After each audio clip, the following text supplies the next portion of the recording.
Hey guys, welcome back to another video. So I had a good video planned,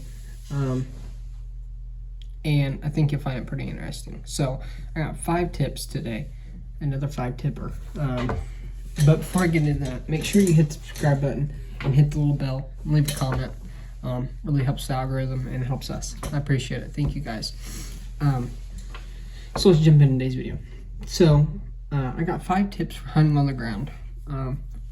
I mostly hunt on the ground. I have since I was a kid. I like hunting in a tree stand for certain situations and certain scenarios. But more than likely, I'm on the ground hunting, and I've killed some of my biggest deer. I think all my big deer on the ground. I like to get up and personal with the deer, and I find it more of a cool hunting experience, not only for me, but whoever I take, and I feel like it's also harder and more challenging. So that's kind of why I do it. I like anything that's challenging, and that's a really big one. So to be successful on the ground and get, I got my notes right here, by the way, so I'm ready directly from them. To be successful on the ground and get close and personal with the deer, you have to be quiet. And one of the ways to be quiet, I found out, is to have everything cleared around you. That's one of my biggest problems when it comes to deer hunting, is not having my setup perfect before I get there or when I'm there. So what I do is I keep like a little backpack rake, and I'll rake that spot. It's a lot quieter than actually taking your foot and moving all the leaves. Really helps. So that's another way just to maximize your success, because if you're sitting there and you're ruffling around the leaves and say it comes prime time and that big buck steps out, you're screwed. So take the time, prepare your spot, clear out the leaves. Number 2, comfort is king. Comfort is the key, comfort is king, whatever you want to say. Comfort's the way to go. If you're not comfortable in your spot, you'll always be loud. That kind of goes with the first one. It ties in with that one. You're going to be moving, you're going to be wiggling, you're going to do whatever it takes because you're not comfortable. So one of the ways to get comfortable is have a good chair, a squeak-proof chair. Now, all the stuff that I'll mention that I carry or have, I'll have down in the description. I have an Amazon affiliate link. You can click on it and check it out. You don't have to buy it. Just, I don't care about getting no money or whatever. I want to give you guys the best. So I have multiple options on there for cheap and expensive stuff. If you want to go the whole route or whatever you want to do. But the stuff I know that will work is on there, or I've used. So a squeak-proof chair. They sell a lot of cool ones on Amazon. I also sell like cheap ones that are like $14. As long as it's squeak-proof and it's somewhat comfortable. I like full comfort, but for a cheaper route, if I'm just on the go too, I'm definitely gonna do a cheaper route, and it's more lightweight. This you'll see if you click it, they sell like really lightweight chairs, and they sell really heavy duty ones that are really comfortable. So it depends on your setup. I'm more of a run and go, so I'm always carrying light stuff and stuff like that. I like to just where I can throw stuff in my backpack and then get it out when I'm there. Number 3 is ground blinds. Ground blinds are always a good option. I love ground blinds when either the weather's not good, it's raining, it's snowing, it's cold, something like that. I usually use ground blinds when it's real cold, so then I can put my buddy heater in there and it's heating me up, and that's kind of another way that goes back to comfort. If I'm freezing and miserable, I can't stick it out, then I need something where I can stick it out, so I get a buddy heater. But the best way to get your deer acclimated to a ground blind, I've noticed that I got busted a lot over the years if I don't do this, is brushing your ground blind. It's kind of a simple task, and you can do it relatively quiet too.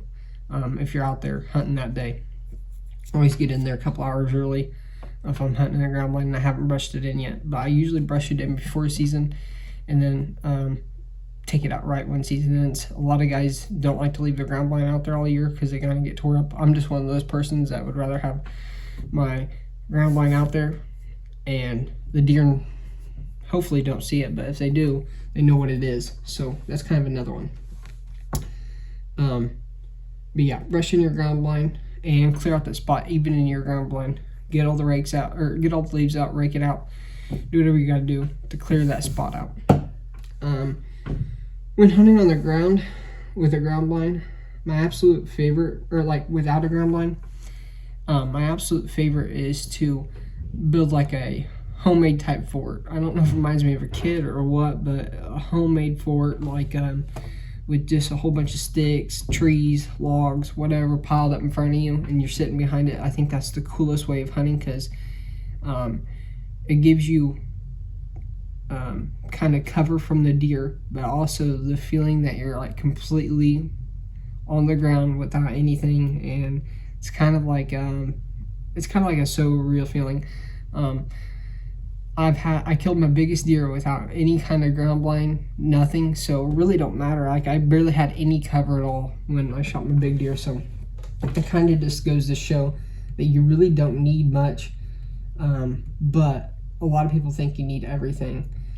So it's just personal preference, but I like to build a homemade fort and kind of hide behind it and do everything the right way. But when hunting on the ground with no cover, this kind of ties into that big deer one. So I like hunting food sources. It's just my personal preference. So a lot of guys like to hunt bedding areas and stuff like that. I like to hunt food sources. I find most deer, all deer are going to eventually funnel to that food source, whether it be at night or during the day. I don't know that. I don't know when that big buck's going to come through there. Of course, I'm not superhuman, but I do know that they all got to eat. They all got to drink. I keep it simple. That's my whole reasoning every year I go into deer hunting, and it's worked for me most years. So I know that deer have to eat and they have to drink, and I like to see where they're eating and how they're eating and all that. And yeah, my favorite's pick cornfields, but when going back to this big buck, I knew that he was going to eventually go out there to that field, even though it was rut. Most of those where we hunt was staying out into the fields, and so I was like, he's going to come out, let's get set up. And I knew the spot I wanted to sit in, got in there, it had no cover, just kind of the edge had cover, and I was like, okay, let me slip back in there. I got like 6 yards back into the on the edge of the field, and it was just enough to where it kind of gave me enough shadows and enough brush, a little bit of brush in front of me. As soon as I stopped him, he knew I was there, so it was up to me at that point to make a good, adequate shot. And by the grace of God, I got that deer. But when you're hunting with no cover on those food sources, it's important to get where the shadows, and you maybe just have a little bit of cover. If that means giving up 6 yards to get back in there so you can only make a 30-yard shot, well, you rather than you being limited to making a 30-yard shot than them busting you. So that's my whole reasoning in my head when I go in there and I sit on that edge of that food source. I back it up. I was still, with that big buck, he was like 30 yards, but I was still so up close and personal, especially when it's a big giant deer like that. You just got this weird, eerie feeling because you're on ground level. There's nothing like stopping you or from them killing you, it feels like. So it's kind of like a weird feeling. Hunting on the ground, I've had deer get so close that like I could literally just do that with my arrow and it would stab them. So I really like that feeling of like you totally outsmarted them. It's pretty cool when you're in a deer stand and maybe like a buck, like you're hunting a bedding area and he's cruising through there and he has no idea you're there. I really like that feeling too, but something about the ground just gets me shaken up. I really, really love hunting on the ground. I truly, truly do. But those are my 5 tips. I know I kind of stuttered and couldn't talk at moments during that, but those are my 5 tips. I find that my greatest success come from these 5 tips. It really comes down to comfort, getting your spot prepped, knowing what you're gonna hunt, ground blind, or your homemade like built fort or whatever you're doing. I normally set up my ground blind during the summer, have my fort built during the summer, rake out all my leaves like 2 weeks up before season, and then I try to keep that updated. And with that rake, it's way less quiet, or it's like really super quiet when you're raking out those leaves compared to your foot. When you do it with your foot, it's so loud. Kind of just wanted to recap on that. I do got affiliate links from my Amazon all down in the description for everything. I think even the ground blind I prefer is on sale right now, and it would help me out. So if you're interested in any of that, go down there and check that out. Make sure to subscribe and hit the bell thingy. I don't know what it does, but I think he tells me when I upload or something. But hit that, and yeah, I'll catch you on tomorrow. So, peace. I'm gonna go watch the Bills game. Let's go Bills. Bills Mafia. I ain't a Bills fan, by the way, but I hate Patrick Mahomes. Current freaking needs to go down, dude. All right, peace.